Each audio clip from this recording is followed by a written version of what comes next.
Ladies and gentlemen, today I have a bit of a different kind of video than I normally do. I usually do like Fortnite guide type videos, but today we have something a little different, and today I'm going to be talking about what exactly Fortnite needs to do as a game so that they can continue to stay relevant and popular. What I'm doing is basically taking some big issues that everyone in the community knows about and actually figuring out some possible solutions for them. So with that out of the way, enjoy the background gameplay and let's get into this. Once again, this is all my opinion, so if you disagree, that's perfectly fine. We can disagree. Whoa, crazy concept, I know. Also, this video will be divided into 3 chapters. Firstly, the arena system, secondly, public game system, and thirdly, the content. Timestamps for all those are in the description, and let's go ahead and talk about the arena system. Okay, so first off, let's get the main problem with the arena system out of the way. It is really bad, but it's not hard to fix. So the first thing that Fortnite needs to do is make it harder to get to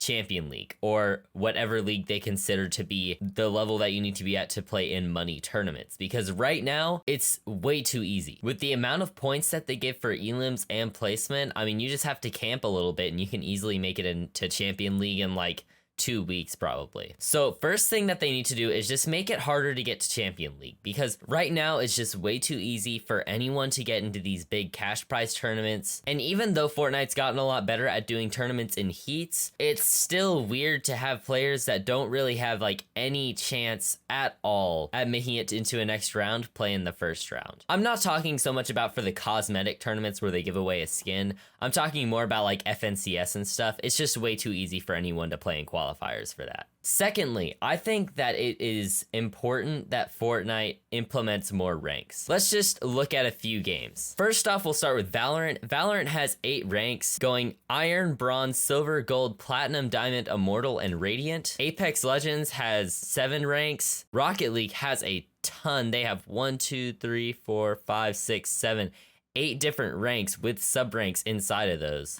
I mean, all the other ranking systems really have very specific rank. Like, I know Valorant, for one, it has sub-ranking systems. Rocket League has sub-ranking systems. I'm not so sure whether or not Apex does. But then if you look at Fortnite, there is Open League, Contender League, and Champion League. Now, let's just face it, there's way too big of a difference between a Champion League Division 8 player and a Champion League Division 10 player. It really doesn't mean much to say that you're a Champion League in Fortnite, and even your division doesn't mean too much. What I think Fortnite should do is kind of reevaluate their system, and I'm not saying that they have to go with the good old bronze, iron, gold system that every other game uses, but just implement some more ranks in between there, because right now it's just really too out there. And I get that it's a battle royale and it's a bit tricky to do it with battle royales, but I'm sure Fortnite can figure it out if they wanted to. Next up, this kind of spirals off of what I just said. I think that if Fortnite was to implement more defined ranks, I think that they should consider doing some sort of V-Buck tournament or some sort of cosmetic reward tournament, sort of like how Rocket League does, but have them be rank specific and have higher ranked tournaments yield better prizes. Obviously, if you just had the same prizing system for each different rank, people are just going to try and stay down at the bottom so that they can easily win cosmetics and stuff by smurfing basically. But if you have rank specific rewards where maybe people in Champion League get 500 V-Bucks if they win or something, versus people in Open League getting 100, that's a big difference, and that would make people want to really climb the ranks. Along with that, I think that Fortnite needs to actually give some rewards to players for what rank they're in. We see this in all sorts of other games. They give out cosmetics depending on which rank you're in, and we just haven't really seen this with Fortnite. Lastly, I think Fortnite needs to add a sort of like top tier rank, kind of like Radiant and Valorant, or like Apex Predator or something, where they take like a top certain amount of players, and those top certain ranked players, and it would be based off of the amount of hype they had, they get some sort of special item in their inventory. We've seen this with the FNCS pickaxe, or maybe they get a special little emblem next to their account name or something to show like that they are really high up there. I feel like by adding these changes, it would just make the arena experience a lot more fun, because right now it's kind of dry. And it is kind of hard to grind arena all the time for really nothing. I mean, I made it to Division 10 last season, and I have not touched arena hardly at all since, just because I don't see a reason to. I don't get any sort of benefit being at 20k points versus the 14,000 I'm at right now. But yeah, basically what I'm trying to say is I think that they just need to define ranks more and actually reward players for grinding arena. Now, I don't know if those should be the exact changes they make. That's just some ideas I had based off other games that have been successful. And I'm not saying that they should copy other games for that, but they could take some inspiration. So yeah, that's what I gotta say on the arena system. Just make it more fun to grind. Okay, now we're gonna talk about public games. And this is where I'm gonna maybe say some controversial stuff, but just hear me out. So if Fortnite does change the arena system, kind of like how I said, where it's more fun to grind, all the sweats are going to be playing arena, and any players that are really good that could be considered sweats aren't really gonna be going super crazy in public games, and they're probably just gonna be messing around. And if they change the arena system, and only if they make the arena system more appealing to play, I think they need to take out skill-based matchmaking. Skill-based matchmaking has absolutely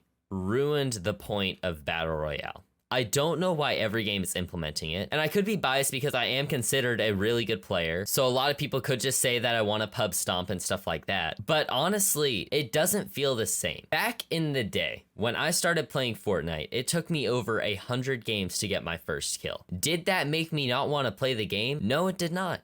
I'm still playing today. So I think the whole argument that players won't want to play the game if players are just way better than them is just false. I haven't heard anyone who doesn't want to play a game because players are just too good. The old magic of Battle Royale was you never knew what skill level players were going to be at. I mean, you had players all the way from Chihuahuas to like Booga in your lobbies, and you never knew what was going to happen. Nowadays, though, you basically know what you're going into every fight, and it just makes the game a lot more bland. Along with that, it's completely killed content, like challenge content, because the things that YouTubers used to be able to do are just basically impossible with skill-based matchmaking, because everyone is just sweating out in their lobbies, because I mean, the YouTubers have to be really good to do the challenges that they like to do. And another thing is, with skill-based matchmaking, you actually do have higher ping. Let me explain here. Basically, how matchmaking used to work is it would be like, okay, there's 100 people close to this server. Let's put them in a game together. That's how it used to kind of work. That's very brief. Don't attack me in the comments because that's extremely brief. And that's not how it exactly works. But nowadays, it instead says, okay, there's this guy. Okay, there's this guy. They're about equal skill level. This guy lives in New York. This guy lives in Florida. Let's pop him in a server right in the middle. That increases ping, and that makes the game less enjoyable because no one likes high ping. So there's just a lot of problems that skill-based matchmaking causes, and I could be biased.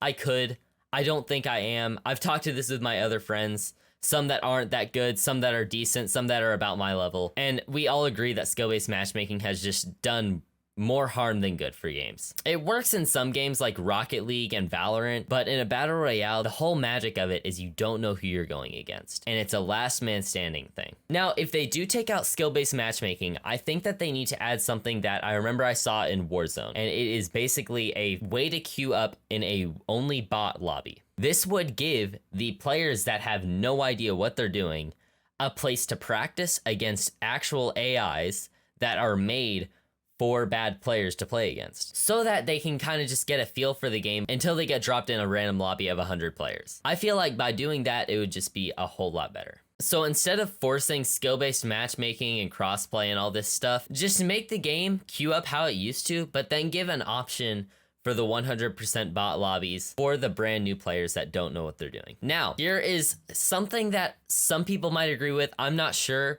but I think that they need to add 25 siphon on kill or something like that. Some sort of siphon into public games. And here's why. Third parties in this game and any Battle Royale game are absolutely terrible. Along with that, Fortnite's healing system is absolutely terrible. You have to stand completely still to take shields. Any other game, you can run around.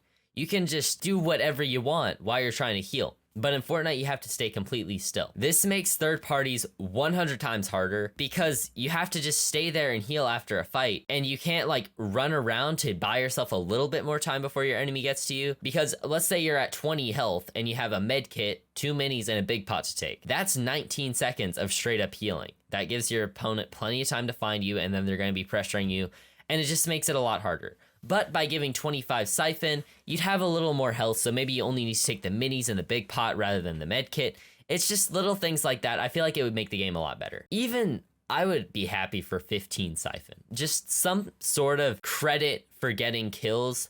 Not enough that it would encourage aggressive gameplay, because that's the last thing that public games need, but enough to where if you get third-partied, you still have a decent chance. By doing that stuff, I think that Fortnite could benefit a lot. Now let's talk about what they need to do on the content side for the content creators and the people that made Fortnite who it is today. First off, I think this is probably the one thing that no one's really talking about. Fortnite's not adding new items. They're just changing old items. This season, for example, the main content that we got this season was Kevin the Cube, which we've had already, zombies, which we've had already, shadow cubes, which we've had already. They added a new AR and a new minigun, which is kinda interesting, but at the end of the day, it shoots like an AR, it shoots like a minigun, it just does more damage after a few shots. They unvaulted the charged shotgun, which has been in the game already. It's just, they do all these things. And even in past seasons, the shockwave launcher, that's just a grenade launcher that launches shockwaves. Two things that were already in the game combined into one. The most creative thing I've seen out of Epic in a long time is the new armored wall traps, and I think those are really cool. And that's the kind of stuff that they would have added back a long time ago. But I don't think this all is entirely Epic Games' fault. I think the reason for lack of content and lack of like really creative new items is just the fact that they're out of ideas. I mean, they did daily item updates every single week for like a couple of years, I think. So here is what they should do. They should hold a sort of community event where people design items,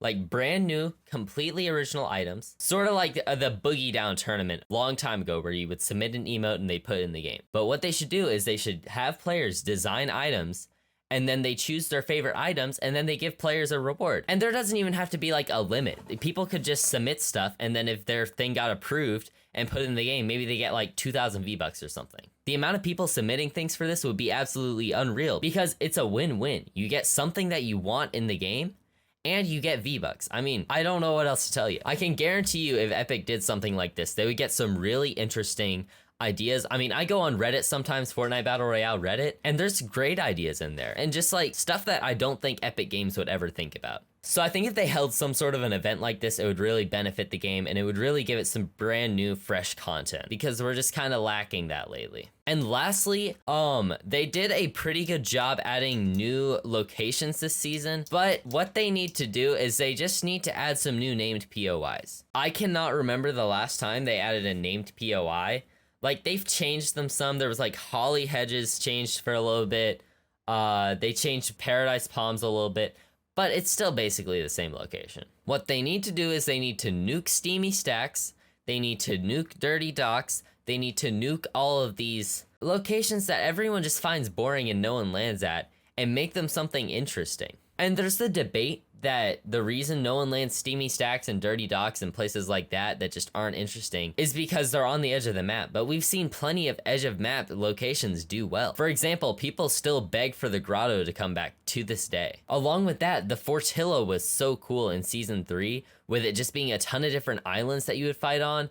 I thought that was amazing. Now, we're not going to be getting another map until Chapter 3, so I'm not saying anything like that, but we just need to see some more Jurassic map changes. The stuff that we would have seen back in Chapter 1. The last time we really saw this was Season 4 of this chapter, when they were adding all the Marvel places, and I thought that was really fun. That was honestly one of my favorite seasons of this chapter, even though it was just like a paid promotion thing. It was really interesting, all the things that they added. But yeah, that's basically all I've got. Let me know what your thoughts are down in the comments. If I missed anything that you think I should cover, let me know, and I could make kind of a part 2 of this on what Epic can do to save Fortnite. But yeah, as always, if you did make it to this point in the video, please consider liking and subscribing. And for now, I'll see you next time.